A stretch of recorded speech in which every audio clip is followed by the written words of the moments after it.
Uma boa noite a você. Nós da Paróquia Evangélica de Confissão Luterana Apóstolo João chegamos nessa noite para trazer um momento de palavra, um momento de esperança. Nesta noite acolhemos você com o texto do Salmo 107, versículos 28 a 30, que diz: Então, na sua angústia gritavam por socorro, e o Senhor Deus os livrava das suas aflições. Ele acalmava a tempestade e as ondas ficavam quietas. Eles se alegravam porque o mar tinha ficado calmo.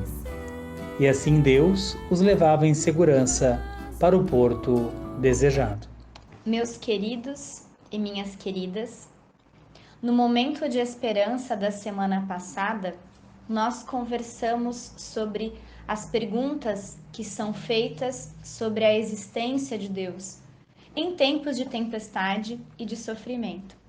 Para responder essas perguntas da existência e da presença de Deus, na semana passada nós falamos sobre o Deus que é Criador.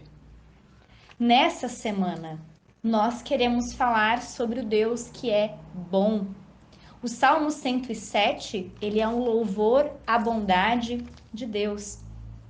Ele nos convida a dar graças ao Senhor Deus, porque Ele é bom e porque o seu amor dura para sempre.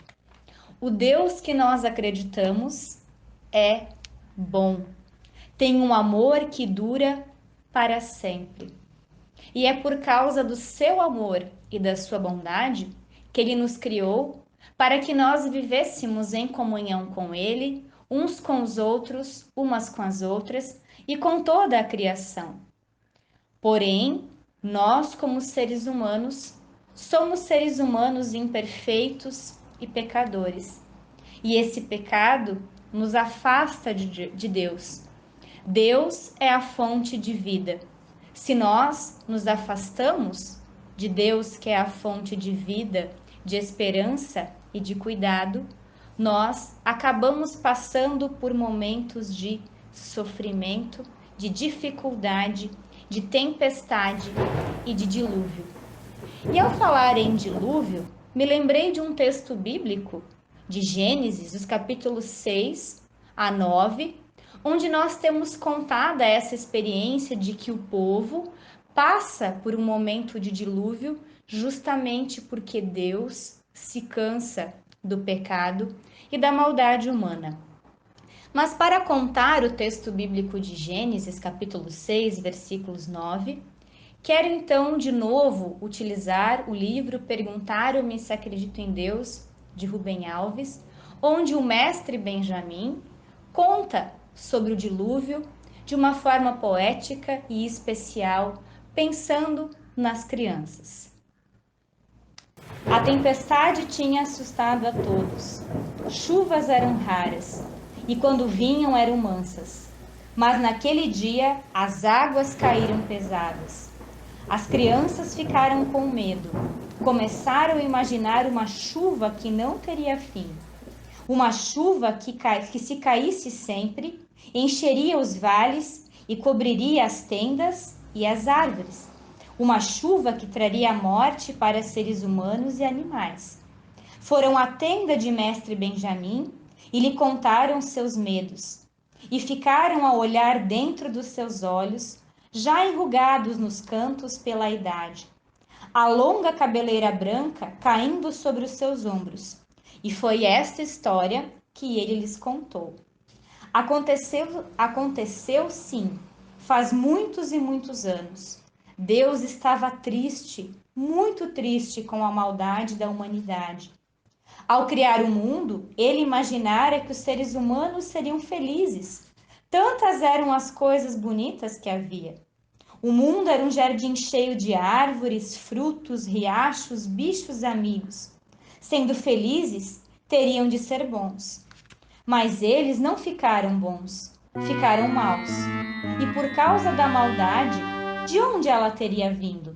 A terra foi ficando feia e cobrindo-se de tristeza. Deus pensou então em começar tudo de novo, lavar o mundo da sua maldade, da mesma forma como se lava a roupa suja da sujeira. Tomou então a decisão de lavar o mundo com água. Chuva, muita chuva. Chuva de dia, chuva de noite, chuva que encheria a terra e afogaria todo o mal. Mas havia um homem que havia permanecido bom, ele e sua família. Seu nome era Noé. Noé era agricultor, plantador de uvas, fabricante de vinhos. Deus então o fez sonhar, pois é assim que Deus se comunica com os seres humanos, fazendo-os sonhar. E ele sonhou com um dilúvio que cobria o mundo inteiro transformado num mar sem fim, e flutuando no mar, um navio. Olhando mais de perto o navio, ele viu quem estava nele, ele mesmo e a sua família. Noé acordou assustado e contou o sonho para seus filhos. É uma revelação de Deus, eles disseram. Precisamos construir um navio, uma arca, para não morrer.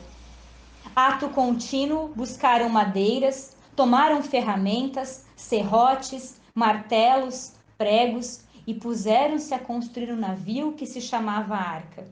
Os vizinhos riam deles, achando que haviam endoidecido. Mas eles não ligaram. Continuaram o seu trabalho, até que a arca ficou pronta. O céu já estava negro, coberto com nuvens escuras. Os primeiros pingos começaram a cair. Noé ordenou que a sua família entrasse na arca. E os animaizinhos? Os animaizinhos não eram malvados. Não mereciam morrer, disse um menino. Não, disse Benjamim com um sorriso. A arca era grande para todos eles. Assim Noé ajuntou todos os animais, seus amigos: ovelhas, cabritos, bodes, jumentos, cães, gatos, carneiros, bois, vacas, cavalos, galos, galinhas, patos, gansos, pombas, corvos. E os coelhinhos? Perguntou uma menina que tinha um coelhinho branco no seu colo. Também os coelhinhos. Os peixes não, porque eles sabem nadar. Entraram todos na arca e Noé fechou a porta. Veio a chuva, choveu durante 40 dias e 40 noites. Depois de 40 dias parou de chover. As águas baixaram e as plantas ficaram verdes de novo. Mas Noé estava fechado dentro da arca. Não sabia o que estava acontecendo do lado de fora. Aí ele teve uma ideia. Pegou um corvo e disse-lhe que voasse sobre a terra e lhe trouxesse informações sobre como estava o mundo. O corvo saiu, viu aquela beleza toda e se esqueceu de voltar para contar. Noé então mandou uma pombinha. A pomba foi, viu e voltou com um ramo de oliveira no bico.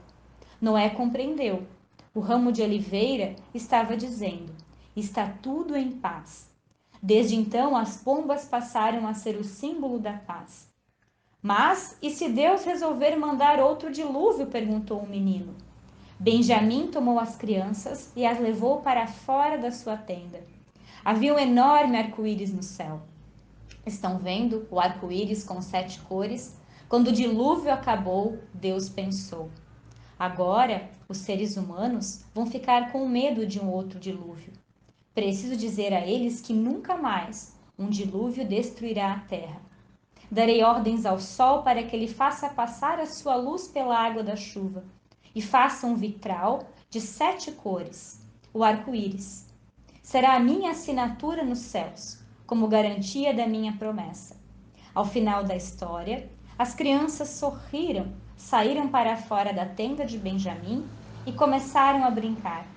Com o arco-íris nos céus, pode-se brincar sobre a terra sem medo. A história da Arca de Noé demonstram que as tempestades em nossa vida são frutos do nosso pecado. Mas ela também demonstra que Deus sempre de novo procura resgatar a vida na terra e por isso dá sinais do seu amor para acalmar a tempestade e nos conceder nova vida. Por isso, também nesse momento que nós vivemos de tempestade, que possamos enxergar como oportunidade para aprender com essa tempestade e também para acolhermos a presença, o cuidado e o perdão de Deus. Que possamos, assim como Noé, perceber os sinais de amor de Deus que nos possibilitam nova vida, alegria e esperança. Amém. Assim, inspirados pela palavra e a reflexão, convido a termos um momento de oração. Ó Deus, Tu és o Criador da vida. Tu és aquele que com amor e graça criaste a tudo. Tu és aquele que com bondade e misericórdia cuida de tudo.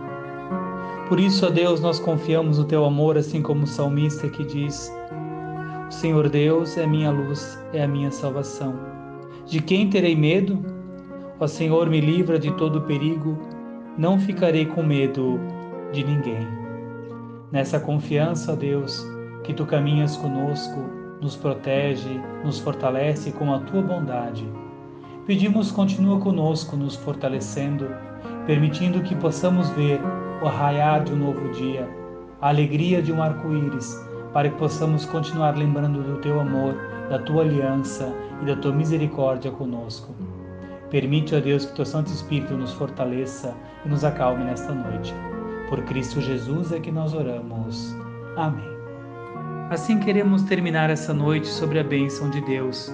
Como bênção, compartilho a letra do hino A Paz nos queiras conceder, que nos diz: A paz nos queiras conceder, Senhor, em nossa vida. Ninguém nos pode socorrer, nem pode dar guarida. Só Tu, Senhor, Deus clemente. Que assim nos abençoe o Deus que é Pai, Filho e Espírito Santo. Amém. Tenham uma abençoada noite. Um terno e forte abraço do diácono Jaime E da pastora Pamela. Amém.